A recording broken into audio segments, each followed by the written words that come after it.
છોકરો જ યાદ આયા રાખીએ, ઘરમાં જઈએ.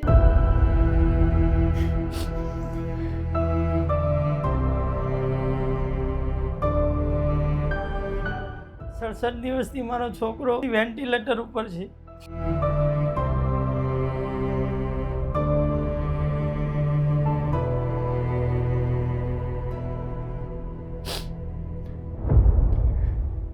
મારું નામ પરમાર દશરથભાઈ કાંતિભાઈ. મારા છોકરાનું નામ દક્ષ. એને GBS નામના વાયરસના હિસાબે આખી બોડી પેરેલિસ થઈ ગઈ. એની ઉંમર 9 વર્ષ છે ને એને સુરતના લાલ દરવાજા પરમ ડૉક્ટર હાઉસમાં એડમિટ કરેલો છે. એને 68 દિવસ અત્યારે થઈ ગયા છે. મિનિમમ હજુ 1.5 મહિનો રાખવાનો છે એને, અને ખર્ચો 15 લાખ ઉપરનો છે. હવે મારી પરિસ્થિતિ બહુ નબળી છે. મારા છોકરાનો ખર્ચો હું કાઢી શકું એમ નથી.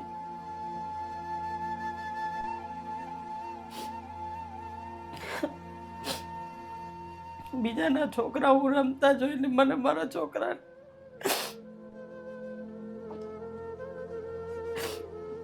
રમતો જોવાની ભગવાનની બહુ પ્રાર્થના કરું છું. હું મારો છોકરો 2 રાતે સૂતા હતા, સવારમાં ઉઠાડ્યો તે મારો છોકરો ઉઠ્યો નહીં. વચનદાનું એનું 2 બાન જેવી હાલત જોઈને અમે દવાખાને લઈ ગયા. મેં મારા ઘરના 2 એને હાથ પકડીને ઊભો કરવા ગયા, પણ શરીરમાં કાંઈ હતું જ નહીં. તરત જ સીધા અમે હોસ્પિટલ લઈને આવ્યા. હોસ્પિટલ આવ્યા બાદ ડૉક્ટરે તરત જ એને સીધો વેન્ટિલેટર પર લેવાની પરિસ્થિતિ હતી. વેન્ટિલેટર ઉપર લઈ લીધો. 67 દિવસથી મારો છોકરો વેન્ટિલેટર ઉપર છે. હજુ મિનિમમ 1.5 મહિના ઉપર લાગી જશે.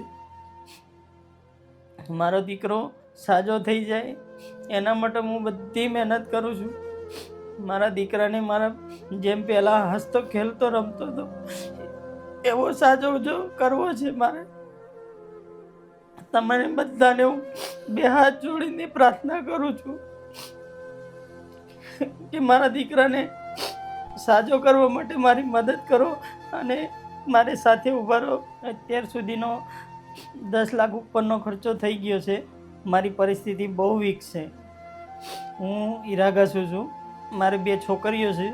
આ એક જ છોકરો છે મારો. અત્યારે ખર્ચો જે મેં થોડા ઘણા વ્યાજે લીધા છે. બીજા માણસોએ થોડી મદદ કરી છે મને, એ રીતના થોડો ખર્ચો મેં ભર્યો છે. હવે મારા પાસે ઘેરે ખર્ચો કરવાનો 1 રૂપિયો વધ્યો નહીં. ભાડાના મકાનમાં રહું છું. 3 મહિનાથી ભાડું બાકી છે. કામ ધંધો હમણાં બધો બંધ છે મારો. અને મારા છોકરાને ઊભો કરીને હજુ લગભગ એના 6 મહિના ઉપર લાગી જશે. ના, હું હમણાં કામે નથી જઈ શકતો, કારણ કે 24 કલાક મારા દીકરા પાસે રહેવું પડે છે. અને એનું દુઃખ મારાથી દેખાતું નથી, પણ હું મજબૂર છું. મેં મદદ માટે બધાને ઘણા ફોન કરીને રિક્વેસ્ટ કરી. સોશિયલ મીડિયા માધ્યમથી મેં ઘણી રિક્વેસ્ટ કરી છે કે લોકો મને મદદ કરે અને મારા છોકરાને પાછો જેવો પહેલાં હતો એવો ને એવો થાય એવી મને હેલ્પ કરે બધા.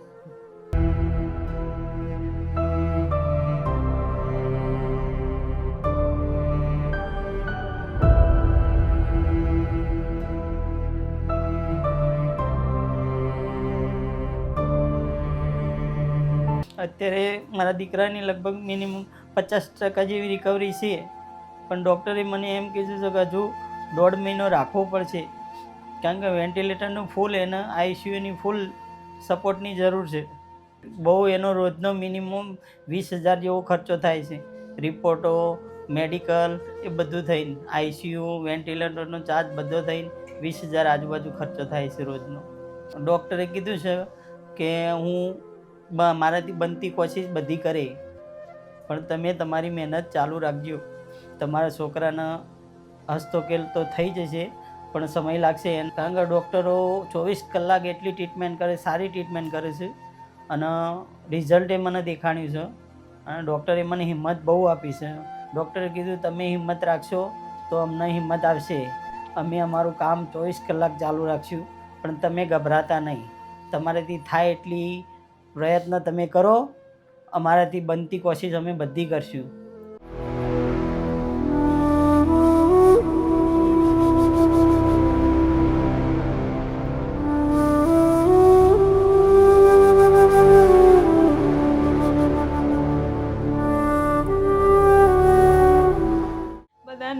એવું મદદ કરવા નમ્ર વિનંતી કરું છું. મારો છોકરો પહેલા જેવો રમતો ખેલતો મારા ખોરામાં થઈ છે.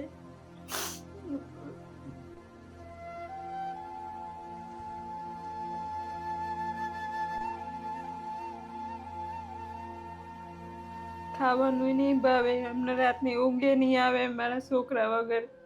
છોકરો જ યાદ આયા રાખીએ, ઘરમાં જઈએ.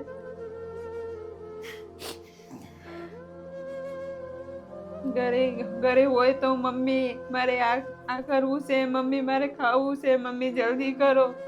17 દિવસથી મારો છોકરો દવાખાનામાં બોલે નહીં, ચાલે નહીં.